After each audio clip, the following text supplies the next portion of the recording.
Treatment ఎందుకు ఇంత cost ఉంటుంది? లైక్ చాలామంది పేషెంట్స్ చెప్తారు లైక్ ఇన్ని లక్షల మీద కాస్ట్ అయ్యింది. మనకి ఆస్తులు అమ్ముకున్నాం, ఇండ్లు అమ్ముకున్నాము కట్టనీకి ట్రీట్మెంట్‌కి.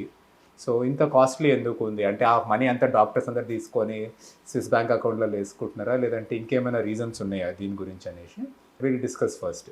So, first thing treatment cost ఏం డిసైడ్ చేస్తది అంటే, మనకి ఆ ట్రీట్మెంట్ కాస్ట్‌ల డాక్టర్‌కొచ్చే పర్సెంటేజ్ ఆర్ హాస్పిటల్‌కొచ్చే పర్సెంటేజ్ చాలా మినిమమ్ అండి అది. That's a very small component of మీరు కట్టే బిల్.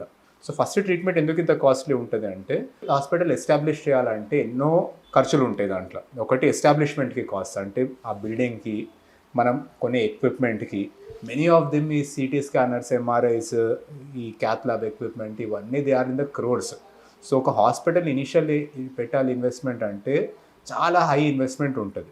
సో, దానికి వచ్చే లోన్స్, దాని మీద కట్టే ఇవన్నీ కట్టేది పేషెంట్ త్రూనే వచ్చేది ప్రాఫిట్ హాస్పిటల్‌కి. దాని త్రూ ఒకటి establishment cost. Second thing maintenance cost అంటారు. అంటే ఎలక్ట్రిసిటీ, వాటర్ ఇవన్నీ.